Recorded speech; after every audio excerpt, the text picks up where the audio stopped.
हम इंसानों का दिमाग भी ना एक बहुत ही अजीब और कमाल की चीज है। बिल्कुल सही कह रहे हैं। मतलब दिन भर में हमारे साथ चाहे 10 बहुत अच्छी बातें हो जाएं, कोई हमारी तारीफ कर दे या सारा काम बिल्कुल सही तरीके से हो जाए, लेकिन रात को बिस्तर पर जाते ही रात को बिस्तर पर लेटते ही हमें सिर्फ वो एक बात याद आती है जहाँ किसी ने हमारा मूड खराब किया था, या जहां हमसे कोई गलती हो गई थी। बिल्कुल हमारा पूरा ध्यान उसी एक नकारात्मक चीज पर अटक जाता है। और आज की हमारी इस गहरी चर्चा में हम इसी जिसे कहते हैं नेगेटिविटी बायस, उसी को हैक करने का तरीका डिकोड कर रहे हैं। ये बहुत ही दिलचस्प विषय है। हाँ, आज हम अजीत कुमार नायर के काम पर नजर डाल रहे हैं। ये नायर एपिजेनेटिक वेलनेस से जुड़ा एक बहुत ही गहरा स्रोत है जिसका नाम है the heart of loving kindness, a guide to compassionate mindfulness. और ये कोई आम फिलॉसफी या बस यूं ही सोचने वाली बात नहीं है। बिल्कुल नहीं। आज का हमारा मिशन ही ये समझना है कि ये जो लविंग काइंडनेस यानी प्रेम और करुणा की भावना है, ये कोई सिर्फ किताबी बात या बहुत ही भावुक सा विचार नहीं है। सही कहा। बल्कि ये हमारी सहानुभूति और करुणा को स्वाभाविक रूप से विकसित करने का एक बेहद व्यवहारिक टूल है जिसका सीधा असर हमारे दिमाग और हमारी सेहत पर पड़ता है। तो चलिए इस दिलचस्प सफर की शुरुआत करते हैं। बिल्कुल। और जो बात आपने अभी कही ना कि हम नकारात्मक चीजों पर ज्यादा ध्यान देते हैं, वो इस पूरी चर्चा की नींव है। अगर हम इसे विकासवाद या इवोल्यूशन के नजरिए से देखें तो हम पाएंगे कि इंसानी दिमाग को खतरों को पहचानने के लिए ही डिजाइन किया गया है। मतलब सर्वाइवल के लिए। हाँ, सर्वाइवल के लिए। सोचिए, हजारों साल पहले अगर हम इंसान किसी बहुत खूबसूरत फूल को देखकर खुश हो रहे हैं और पीछे से आ रहे शेर को नजरअंदाज कर दें तो हमारा जिंदा बचना बहुत मुश्किल था। शेर तो हमें खा ही जाएगा। बिल्कुल। इसलिए हमारा दिमाग हमेशा एक ऐसी तस्वीर बनाता है जो थोड़ी सी नकारात्मकता की तरफ झुकी होती है। हम अपनी गलतियों, दूसरों की कमियों और दिन भर की बुरी घटनाओं को तो बहुत आसानी से याद रख लेते हैं। लेकिन हमारे भीतर जो धैर्य, करुणा और अच्छाई के पल होते हैं वो बैकग्राउंड में कहीं खो जाते हैं। एकदम सही। और लविंग काइंडनेस का ये जो अभ्यास है जिसके बारे में अजीत सर बात करते हैं, ये कोई जादू टोना नहीं है, बल्कि ये एक तरह की ट्रेनिंग है।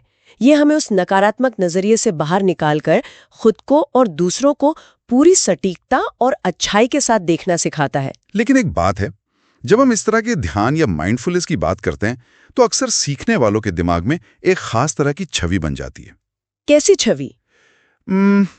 लगता है कि अब आंखें बंद करके बैठना है, दिमाग को एकदम ब्लैंक कर देना है और चेहरे पर एक बहुत ही शांत और साधुओं वाली मुस्कान लानी है। हाँ, ये बहुत ही आम गलतफहमी है। लेकिन स्रोत से जो बात निकल कर आती है वो इस धारणा को पूरी तरह से तोड़ देती है। इसमें स्पष्ट लिखा है कि इस अभ्यास में किसी भी भावना को जबरदस्ती महसूस करने या दिखावा करने की बिल्कुल भी जरूरत नहीं है।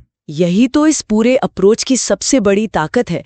समाज में हमेशा ये दबाव रहता है कि अगर आप ध्यान कर रहे हैं तो आपको एकदम अच्छा और शांत ही महसूस करना चाहिए। हाँ, एक तरह का परफेक्शन चाहिए होता है सबको। लेकिन असलियत में ऐसा नहीं होता है। नायर सर का सबसे बड़ा नियम यही है कि हम जो कुछ भी महसूस कर रहे हैं उसके लिए खुद पर कोई नकारात्मक फैसला या जजमेंट नहीं सुनाना है। मतलब खुद को बुरा भला नहीं कहना। बिल्कुल। अगर किसी को याद करके मन में कड़वाहट आ रही है तो खुद को ये कहकर मत कोसिए कि अरे मैं तो ध्यान कर रही हूँ, मुझे तो शांत होना चाहिए था। जो भावना अंदर है उसे बस स्वीकार करना है। लेकिन एक मिनट, यहाँ मैं थोड़ी असहमति जताना चाहूंगा। हाँ, बताइए। क्या हमारा दिमाग इस बात को मान लेगा कि हम सच में ऐसा चाहते हैं? ये बहुत ही वाजिब सवाल है और शुरुआत में ये बिल्कुल नकली लग भी सकता है। लेकिन बात यह है कि हम उस पल में अपनी भावनाओं को बदलने की कोशिश नहीं कर रहे हैं, बल्कि हम अपने इरादे को दिशा दे रहे हैं। इरादे को दिशा देना, ये थोड़ा और समझाएं। इसे ऐसे समझिए जैसे कोई जिम जाता है। पहले दिन जब भारी वजन उठाते हैं तो हाथ कांपते हैं, वो बिल्कुल भी स्वाभाविक नहीं लगता। दर्द भी बहुत होता है। हाँ, दर्द भी होता है, लेकिन फिर भी वो वजन उठाते हैं क्योंकि उनका इरादा अपनी मांसपेशियों को मजबूत करना है। लविंग काइंडनेस में भी हम शब्दों का इस्तेमाल एक दिशा तय करने के लिए करते हैं, भले ही भावनाएं तुरंत उस दिशा में न जा रही हों। अच्छा, तो हम उन लोगों के प्रति भी करुणा भेज सकते हैं जिन्हें हम बिल्कुल पसंद नहीं करते, बिना इस बात की चिंता किए कि अंदर से क्या महसूस हो रहा है। बिल्कुल। यह एक क्रमिक प्रक्रिया है।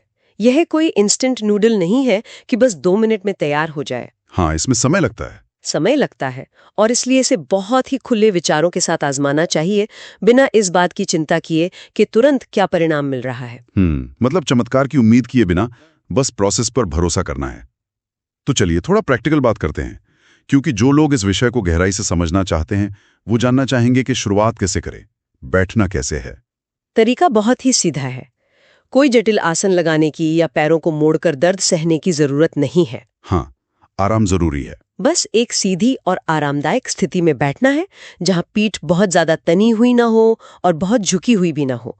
अगर आरामदायक लगे तो आंखें बंद कर लेनी है। और सांसों का क्या? कुछ गहरी सांसें लेनी है आप, अंदर और बाहर, और उसके बाद सांसों को बस स्वाभाविक रूप से चलने देना है। सांसों पर कोई नियंत्रण नहीं थोपना है। हाँ, और आंख बंद करते ही सबसे बड़ी दिक्कत शुरू होती है, दिमाग का भटकना। बिल्कुल, आंख बंद करते ही याद आता है कि मैंने गैस बंद की थी या नहीं, या कल मीटिंग में क्या जवाब देना है, या फिर 10 साल पहले किसी पार्टी में मैंने जो बेवकूफ़ी भरी बात कही थी वो अचानक से याद आ जाती है।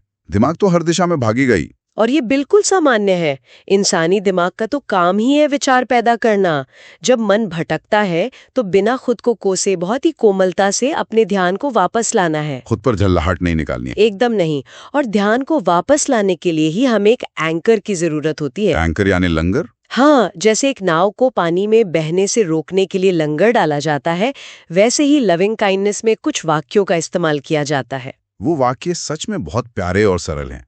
स्रोत में बताया गया है कि उन्हें बस अपने मन में आराम से दोहराना है, जैसे सुरक्षित रहें, खुश रहें, स्वस्थ रहें, आसानी और शांति से जिएं। May you be safe, may you be happy, may you be healthy, may you live with ease. बिल्कुल। और सबसे अच्छी बात यह है कि ये कोई पत्थर की लकीर नहीं है। कोई भी इंसान अपने व्यक्तिगत जुड़ाव के लिए इन वाक्यों को अपने हिसाब से बना या बदल सकता है। सही कहा। ये वाक्य सिर्फ शब्द नहीं है, ये हमारे ध्यान को एक जगह बांधने का काम करते हैं। क्योंकि हमारा दिमाग हमेशा कोई ना कोई कहानी बुनता रहता है, तो हम उसे ये सकारात्मक शब्द दे देते हैं बुनने के लिए। एक नई और अच्छी कहानी। हाँ, अब यहाँ से एक बहुत ही महत्वपूर्ण सवाल खड़ा होता है कि हम इस करुणा और प्रेम को आखिर किस दिशा में भेजते हैं। नायर सर ने इस पूरी प्रक्रिया को 6 अलग-अलग चरणों में बांटा है। तो चलिए इन 6 चरणों को गहराई से डिकोड करते हैं, क्योंकि यही इस पूरे अभ्यास का सबसे महत्वपूर्ण हिस्सा है। पहला चरण कहाँ से शुरू होता है? शुरुआत होती है सबसे आसान जगह से, किसी प्रियजन या पालतू जानवर के लिए लविंग काइंडनेस भेजना। ये तो बहुत आसान है। किसी ऐसे इंसान या पालतू जानवर के बारे में सोचना जो हमेशा सहयोगी रहा हो, जिसे सोचकर ही चेहरे पर मुस्कान आ जाए। हाँ, अपने कुत्ते या बिल्ली या किसी करीबी दोस्त के लिए सुरक्षित रहें, खुश रहें, कहना कोई मेहनत का काम नहीं लगता। ये शुरुआत के लिए एकदम सही है। मनोवैज्ञानिक रूप से ये हमारे दिमाग को करुणा के मोड़ने लाने का काम करता है। हम उस न्यूरल पाथवे को सक्रिय कर रहे हैं जहां प्रेम और करुणा निवास करते हैं। एक तरह से इंजन को गर्म कर रहे हैं। बिल्कुल। और जब एक बार वो भावना जागृत हो जाती है, तब हम दूसरे चरण की तरफ बढ़ते हैं। और दूसरा चरण है किसी तटस्थ व्यक्ति के लिए करुणा भेजना। तटस्थ व्यक्ति यानी न्यूट्रल इंसान, कोई ऐसा इंसान जिसे हम रोज देखते हैं लेकिन जिसे हमारा कोई खास लेना देना नहीं है। हाँ, जैसे कोई ऐसा परिचित जो शायद हमें नाम से भी न जानता हो। जैसे वो इंसान जो रोज सुबह हमारी गली में कचरा उठाने आता है, या वो कैशियर जिससे हम रोज सामान लेते हैं, या हमारे साथ बस में सफर करने वाला कोई अजनबी। सही कहा। और यहीं पर मैं गहरी बात जोड़ना चाहूंगी, क्योंकि जिस इंसान से हमारा कोई लेना देना नहीं है, उसके लिए हम शुभकामनाएं क्यों भेजें? इसका जवाब यह है कि हम में और उस अनजान व्यक्ति में एक बहुत बड़ी समानता है। वो समानता क्या है? हम दोनों ही एक अच्छा जीवन चाहते हैं। बहुत खूब। वो अनजान व्यक्ति भी अपने घर में शांति चाहता है। वो भी चाहता है कि उसके बच्चे सुरक्षित रहें। वो भी बीमारियों और दुखों से बचना चाहता है, बिल्कुल हमारी तरह। ये एहसास सच में बहुत शक्तिशाली है।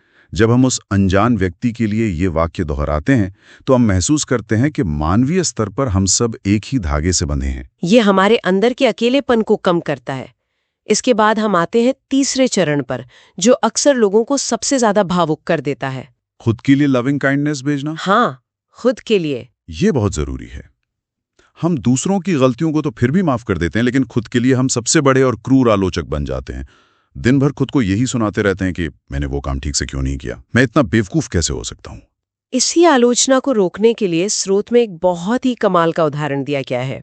इसमें कहा गया है कि खुद को एक 4 या 5 साल के छोटे बच्चे के रूप में कल्पना करें। हाँ, ये उदाहरण मुझे भी बहुत स्पष्ट और यादगार लगा। उस 4-5 साल के छोटे से बच्चे की कल्पना करना जो असल में हम ही हैं। सोचिए वो छोटा सा बच्चा आपके सामने खड़ा है। क्या आप उस बच्चे को कहेंगे कि तुम किसी लायक नहीं हो? नहीं ना? बिल्कुल नहीं। ये इसलिए किया जाता है ताकि हम अपनी उन मूल अच्छाइयों को याद कर सकें जो बचपन में हम सब में होती हैं। बेसिक गुडनेस को याद कर सकें और खुद को बिना किसी शर्त के प्यार भेज सकें कि मैं सुरक्षित रहूं, मैं खुश रहूं। उस छोटे बच्चे की कल्पना करना हमारे उस जजमेंट वाले माइंड को एकदम से शांत कर देता है। और जब हम खुद को थोड़ी करुणा दे पाते हैं, तब हम चौथे चरण के लिए तैयार होते हैं, जो है किसी पीड़ित या संघर्षरत व्यक्ति के लिए करुणा भेजना। किसी ऐसे इंसान के बारे में सोचना जो किसी गंभीर बीमारी या दुख से गुजर रहा है। यहाँ हम सक्रिय रूप से उनके दुख को कम करने के लिए शुभकामनाएं भेजते हैं। यह हमारी करुणा को एक गहरा उद्देश्य देता है। अब तक तो सफर काफी भावनाओं से भरा और सहज लग रहा था, लेकिन अब हम पहुंचते हैं 5वें चरण पर, जिसे मैं सबसे चुनौतीपूर्ण कहूंगा। द डिफिकल्ट पर्सन, यानी किसी मुश्किल व्यक्ति के लिए करुणा भेजना। हाँ, कोई ऐसा व्यक्ति जो हमारे मन में नकारात्मक भावनाएं पैदा करता है, जिसने हमारे साथ धोखा किया हो या दिल दुखाया हो। ऐसे व्यक्ति के लिए सकारात्मक वाक्य बोलना बहुत मुश्किल है। क्या ये उनके बुरे व्यवहार को सही ठहराने जैसा नहीं है? ये बहुत ही आम सवाल है। करुणा भेजने का मतलब ये बिल्कुल नहीं है कि किसी के बुरे व्यवहार का समर्थन किया जा रहा है। तो फिर इसका असली मतलब क्या है? अजीत सर का जो एपिजेनेटिक वेलनेस का सिद्धांत है, वो यहाँ समझना होगा। जब हम किसी के प्रति बहुत ज्यादा गुस्सा या नफरत मन में रखते हैं, तो उसका असर हमारे शरीर पर होता है।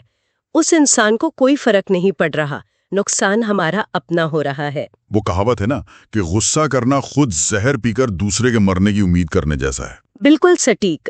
हम ये कामना कर रहे हैं कि काश उनके जीवन से वह दुख या अज्ञानता खत्म हो जाए जिसके कारण वे दूसरों को चोट पहुंचाते हैं। लेकिन यहाँ एक बहुत ही खास सलाह है। कौन सी सलाह? अगर ये बहुत मुश्किल लगे, अगर किसी का चेहरा याद आते ही अंदर से बहुत ज्यादा गुस्सा आने लगे और आपकी शांति भंग हो जाए, तो खुद पर कोई दबाव डालने की जरूरत नहीं है। ये सुन के सच में बहुत बड़ी राहत मिलती है। ऐसी स्थिति में तुरंत वापस किसी आसान व्यक्ति या खुद पर ध्यान केंद्रित कर लेना चाहिए। मतलब एक कदम पीछे हट जाना चाहिए। हाँ, ये अभ्यास खुद को परेशान करने के लिए नहीं है। धीरे धीरे समय के साथ क्षमता बढ़ती है। ये बहुत ही शानदार तरीका है अपनी सीमाओं का सम्मान करने का। और फिर इसके बाद आता है छठा और अंतिम चरण, कई लोगों के लिए एक साथ करुणा भेजना। यहाँ हम अपनी सीमाओं को पूरी तरह से खोल देते हैं।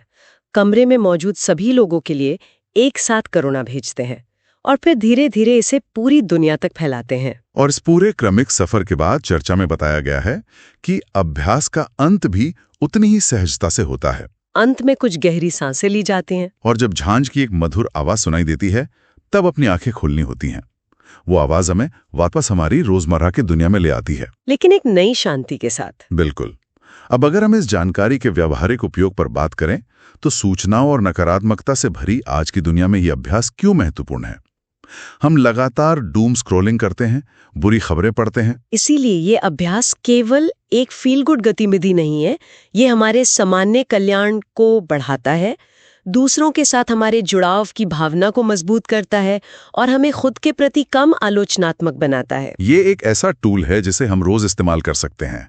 अगर हम इस पूरी चर्चा के मुख्य बिंदुओं को संक्षेप में रखें, तो ये स्पष्ट हो जाता है कि ये अभ्यास हमारे मन को करुणा के लिए प्रशिक्षित करने की एक बेहतरीन क्रमिक प्रक्रिया है। ये हमें सिखाती है कि कैसे हम एक आसान सी जगह से शुरू करके अपनी करुणा को एक मुश्किल इंसान तक फैला सकते हैं। और अब जब हम इस गहरी चर्चा के अंत पर पहुंच रहे हैं, तो मैं हम सबके सोचने के लिए एक ऐसा विचार छोड़ना चाहूंगा जो बहुत ही उत्तेजक है। बताइए। सोचिए, अगर लविंग काइंडनेस का ये क्रमिक अभ्यास हमें उन लोगों के प्रति भी करुणा और शांति महसूस करना सिखा सकता है जो हमारे लिए बहुत मुश्किल या विरोधी हैं, तो क्या होगा यदि दुनिया के बड़े बड़े राजनेता और फैसले लेने वाले लोग किसी भी बड़े विवाद या समझौते की मेज पर बैठने से ठीक पहले इस 10 मिनट के अभ्यास को अपना लें? ये तो दुनिया का नजरिया ही बदल देगा, है ना? क्या दुनिया भर की नीतियों और समाज में एक बिल्कुल नए तरह की शांति की शुरुआत नहीं हो सकती? बिल्कुल हो सकती है। ये बहुत ही गहरा विचार है। इसी विचार के साथ इस विश्लेषण में हमारे साथ जुड़ने के लिए बहुत बहुत धन्यवाद। मिलते हैं अगली बार एक और नए विषय के साथ।